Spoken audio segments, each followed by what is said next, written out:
The call came late afternoon, just as I pulled into the driveway of our new place. "Is this Ethan Cole?" The voice was older.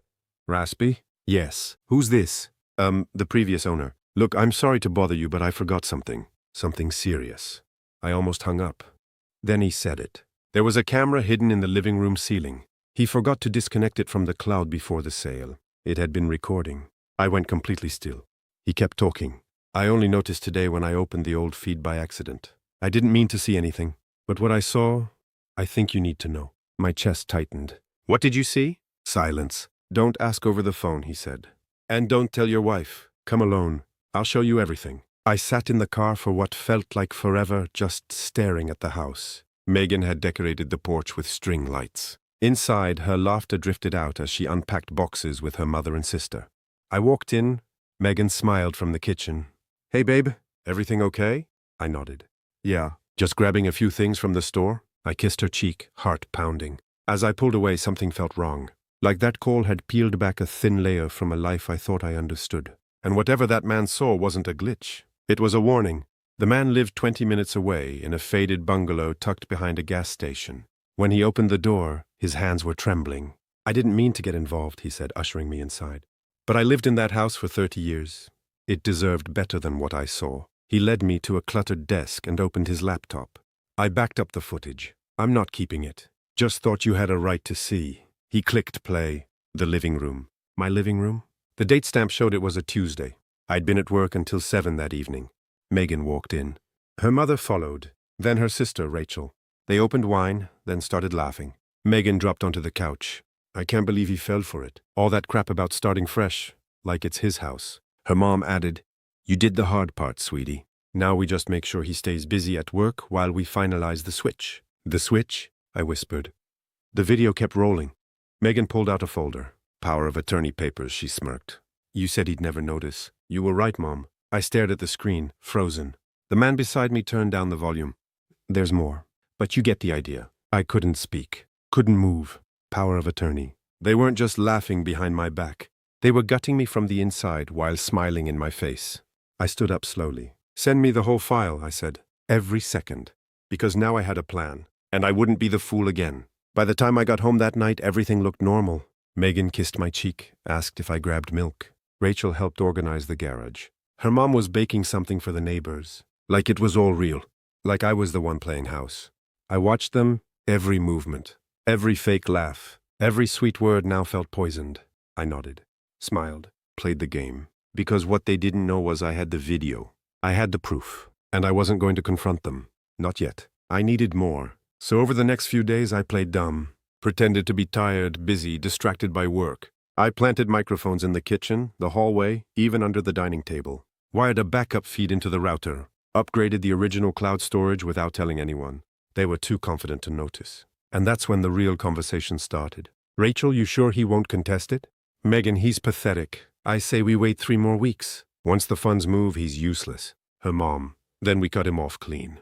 Tell him we need space. And sell the house. My house." That night, I sat in the garage staring at the glowing laptop screen, fists clenched. My mouth was dry. My heart was ice.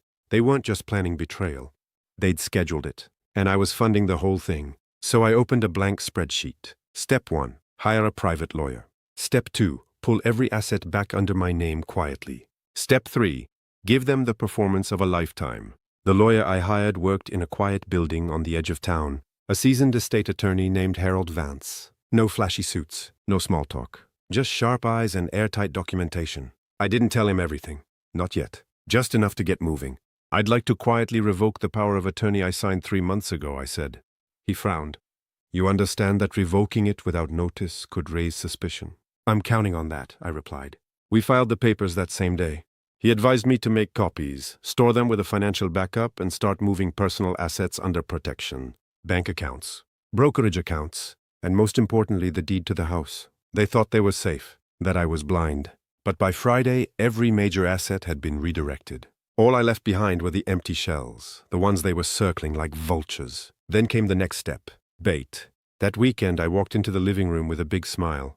"Guess what, Megan? I just got a raise. A big one." Her eyes sparkled. Rachel clapped. Her mom said, "Knew you had it in you." I leaned into the act. "Fancy dinners? A new suit?" Even a thank you bracelet for Megan. They thought their plan had time. They thought they'd win.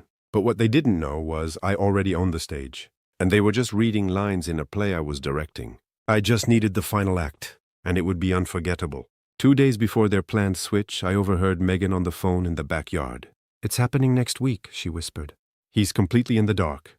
I've got the forged signature prepped. His name will be off the deed before he blinks." I stood inside, sipping my coffee, watching her through the window like she was rehearsing for a role. Her whole life with me. A con. A long play. And she was proud of it. That night, I emailed a special packet to Harold. Every voice recording, the cloud videos, the updated power of attorney paperwork, and the forged signature Megan thought I hadn't seen her practicing. "Prepare the final package," I wrote. "Emergency legal motion. I want everything ready by Tuesday." Quietly, Harold replied with one line. "It'll be beautiful." I didn't sleep that night. The next morning, I invited them all to dinner at home. "Celebration," I said. The bonus came through. They bought it. Blind and greedy. I grilled steaks, bought wine, even wore the bracelet Megan gave me 6 months ago. They joked, laughed, toasted to me. I kept smiling. Right until Rachel clinked her glass and said to Megan, "To the future real owner of this home." They all laughed. I stood up, raised my glass too, and said, "Let's toast again next Tuesday. I'll have something special for you then." They cheered. They didn't know. But Tuesday was the day everything they built on lies would come crashing down. Tuesday came. I wore a plain gray shirt. No watch. No cologne. Just calm. Megan came down in a red dress. Rachel was already pouring mimosas. Her mom was on the phone bragging about this being the last week in someone else's house. They thought today was victory. At 9 a.m., sharp, the doorbell rang. Megan looked confused. I opened it. Harold stepped inside with a thick manila folder. Behind him, a court officer. "Ethan," Harold nodded. "Ready?" I turned to them.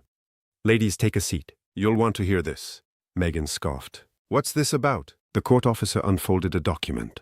"Megan Whitmore, you are being served a cease and desist related to attempted property fraud and signature forgery." Rachel stood up. "What the hell is this?" Harold smiled faintly. "Also, you'll notice Mr. Cole has filed for an immediate asset freeze on joint accounts pending fraud investigation." Her mom screamed, "You can't do this." I leaned forward. "Oh, but I did. While you were planning how to cut me out, I took back everything. You own nothing. This house? No. The accounts? No. The bracelet on your wrist? Bought with my card. I'll be taking that too." Megan stood frozen. "And one more thing," I added, sliding a USB stick across the table. "This contains all your recorded conversations. I've already sent copies to my attorney and the cloud backup is secured. Any retaliation? It goes public." The room went silent. I just declared war, and they knew they'd already lost. Megan's face drained of color as the court officer finished the paperwork. Rachel grabbed the USB stick like she could erase what was already burned into the cloud. "You're insane," Megan hissed. "No," I said. I was naive. "There's a difference, but now I see everything clearly. They didn't move." "Pack your things," I said coldly. "You have until sunset." "But this is our home," her mother shouted. "No, it's mine. And don't forget, the mortgage, title, utilities, and every account are solely in my name again. Your names aren't on anything.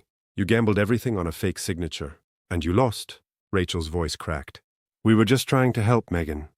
She deserves more." "Then what?" I asked. "Building a life together?"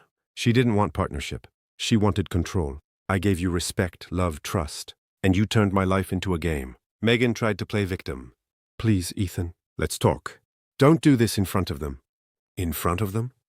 I laughed. "You involved them. You plotted with them." Then I pointed to the officer. "Escort them out if they aren't gone by 6. I walked past them and up the stairs. For once, silence followed me. Downstairs, the sound of drawers opening, bags zipping, and broken women muttering to each other replaced the venom they'd once spat with pride. I'd taken back everything, but I wasn't done yet. The final piece of revenge. The one that would leave a scar they'd carry forever. By the time sunset painted the sky in blood-orange streaks, their suitcases were piled on the curb. Megan was the last to step out, mascara running, still trying to understand how everything slipped through her fingers. But I wasn't watching from the window. I was already downtown in a glass high-rise boardroom, handing over the last file to my contact at Reed & Sterling, the prestigious firm Megan had always dreamed of joining. "You sure you want this to go forward?" the partner asked. I nodded. "She forged legal documents.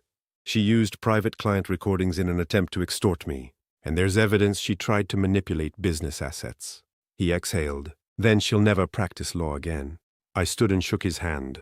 That's the point. By midnight, Megan's license had been reported. Her internship offers gone. Her name flagged. Her LinkedIn already buzzing with questions. I sent one last message from a burner email. You built your life by lying to mine. Now build it again from nothing. I deleted the address. Back home, I sat on the porch with a glass of bourbon. Cold air bit my skin, but inside I felt clean. They thought they were smarter. Thought I'd stay quiet. Thought love meant I'd never fight back. But I didn't just fight. I won. And the best part? They never even saw it coming.